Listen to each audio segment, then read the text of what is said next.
To check Google Audio playback notifications on in Samsung Galaxy S21, S21 Plus or S21 Ultra, open settings, swipe the notification panel, and then the settings icon. Scroll to settings screen, find Google,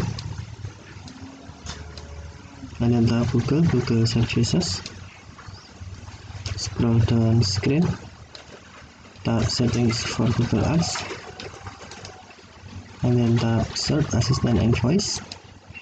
Select notifications, and then tap notifications, and then you must turn on Google notification first. If Google notification is off, tap show notification switch until Bluetooth turn on, and then scroll down screen, tap audio playback, and then tap audio playback.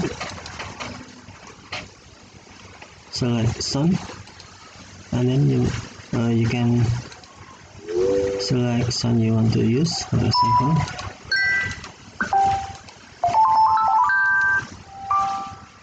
and then the back button to save. Now Google Audio playback notification sound was changed, and then if you want to change again, tap sound and then select audio you want. Or if you want to set silent, tap silent, tap back button. Now sound set as silent. Okay, thank you for watching. Have a nice day.